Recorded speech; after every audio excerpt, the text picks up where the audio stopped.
Thank you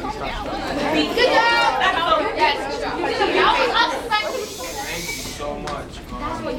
That's what I like to do, and that's something that I picked as right around your age. I started already knowing that I had a natural ability for it. And what I'm gonna tell you now, I can say a lot of like make-believe things and talk about Santa Claus and stuff, but I'd rather tell you something that might help you out in life and might change your life. And I come from a very humble place. Some of you might come from a similar place and face several obstacles in life. And I'll just give you a formula of how I beat those obstacles and how I got to do cool things like that, you know. And I think each and every one of you can do it. But what I'm gonna say, a lot of you are not gonna like it. A lot of you are gonna think that I'm full of baloney, and a lot of you might not even hear it, you know. And it might just go over your head. Some of you will hit you in the chest and be like, wow, I could use this information. And basically, whatever you're following in life, stick to it. Don't worry about what your friends are doing, what they're investing their time in. Even in social media, I think it's so hard nowadays to be a kid growing up. You got so much pressure from cell phones, from who's doing what, pictures of people. You need to focus on yourself. That's one thing, and you can do anything, no matter where you're from. And I truly believe that if you want to be a scientist, engineer, basketball player, you want to be the greatest teacher that ever lived, it has to start in here. You have to see it every day of your life. You gotta want it, you gotta chase it. You gotta put all those distractions aside, because as human beings, we can't do as many tasks as we think we can, you know? How many people here can text and wash the dishes and clothes and all that stuff? Got a couple hands up? Oh. Whoa. At the same time. At the same time. At the same time. Oh, yeah, we totally agree. Multitasking. Yeah, I do that. Everyone watches the same phone. Some of you might have a gift for it, but in life, when you add all the factors, it just makes your goals tougher. So if you have a goal, whatever it is, to be an entertainer, to be the greatest tap dancer that ever walked the face of the earth, submerge yourself in that. Just do that. Put your friends aside. If they're going out on Friday night, but you got to be up at 7 in the morning to be at the gym, well, that's what you got to do. You got to go to sleep early, wake up early. And it sucks to hear these things when you're a kid, but you're already at that age where if you start picturing up here what you want to do for the rest of your life, you can make it happen. Absolutely. It's all right in here. You telling yourself every day, the only difference between me and this doctor is the time that I'm willing to put in. You can achieve anything you want. You know, whether you come from the greatest, best neighborhood and family, or you come from the worst family. So I don't know your backgrounds and stuff. I would love to get to know it. But no matter who you are, you can do it. It's just how much do you believe in yourself? How much you want to invest in yourself? Are you willing to believe in yourself as much as you should? Question? Oh, sorry. Man, the pump thing.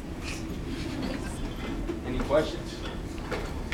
What's going through your mind when you walk out into the ring? Like an octagon. There's a difference. What are your thoughts? Many emotions. The first one is, I'm about to have some serious fun. This is gonna be fun no matter what happens, and I gotta enjoy the moment. You know, that's another thing. You gotta learn to enjoy the moment once you get to where you want to go. And I just try to enjoy the moment as much as possible. Obviously, I don't want to get embarrassed. My friends are watching. My whole school is watching. So you feel the pressure. I don't want to end up like the other guy sleeping on the job, you know. So you feel the pressure. But it's definitely fun. It's the funnest thing I've ever done. That's why I continue to do it. Is he still alive? The rumor report says yes, but I don't know. I haven't seen him on social media since. So. You probably could go. Oh my God! All right, keep the order, guys. When did you first start fighting? When did I first start fighting? If we ask my dad that account, he'll say in daycare. You know, when you're like a toddler, 3 years old. He said that was just my my pastime, you know, and it is. It's what I enjoy doing. I know it looks very violent, but there's a lot of art behind it, a lot of discipline behind it, and I'm just thankful that I get to do what I love. So if I could tell you that your lives will be a lot better if you do what you love and just stick to it, take that little piece of wisdom and use it. You know, don't just let it fall on deaf ears. You can really go to wherever you want to go if you got that firm belief in yourself. And if you got to tell yourself every day in the morning when you wake up, do it. You know, it helps just to hear it, just to tell yourself all these good things. It truly does. You know, good question. Much to bench press? No questions? Yes, ma'am. Does it require any type of background, experience? Like, how did you actually get involved? Well, I started competing at a young age, and I turned professional at 18. So the UFC would be like NBA, NFL, the biggest of the fighting. There's many other fighting organizations, but that's the one you want to be at, you know, if you want to make the money. So you got to bust your butt to get in there, fight through other shows, you start doing well, and then the people that run the UFC eventually say, we want this guy on board, we feel he could be the next big thing, or he's good enough to be here. And then you get brought on board.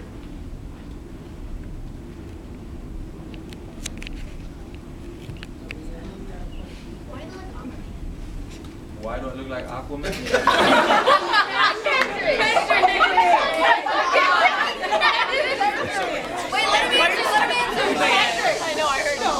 Why does Aquaman Right, but I have heard from my great grandpa that I am a demigod, so there's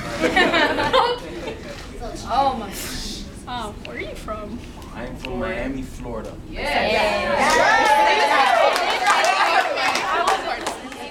Yes, my father's from Cuba, my mom's from Peru, and I'm born in Miami, Florida. I'm Cuban. Me too. Five.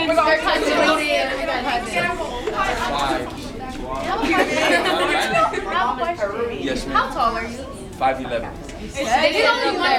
I know. I can't read. I switch the numbers around. Okay. Yes, ma'am.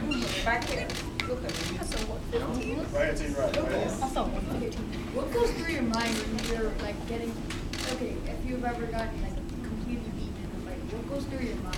Well, I'll tell you something. As you're fighting, there's several types of fighters, but one of the type of fighters that there is the ones that do good, and when they get hit, they start to do worse and worse and worse. And there's guys that when they get hit, they do better.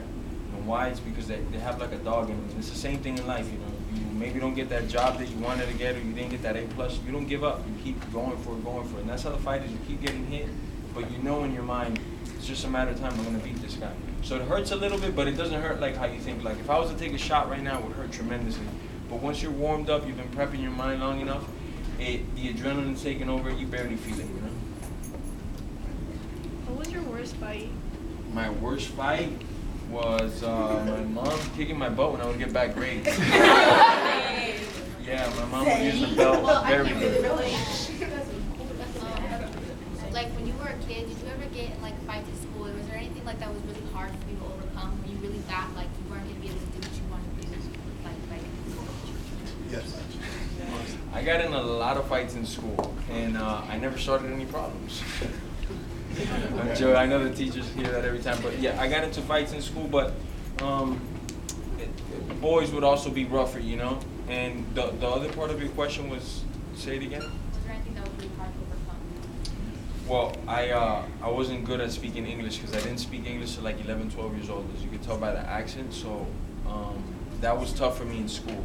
And I also started late, first grade, so I was like maybe 2 years ahead of all my classmates. I was like, oh man, I'm so old, I don't feel like I should be here, you know? So that was tough. And then the language barrier, you know? So it took a while, but I got over it, you know? And it was just keep doing it, keep doing it. Today I lose, but maybe tomorrow I win, and you just keep going at it. I think that could apply to almost anything. If you suck at free throws, let's say, if you just shoot him enough times, you'll get good at it, you know? That could translate to anything in life. Reading, remembering things.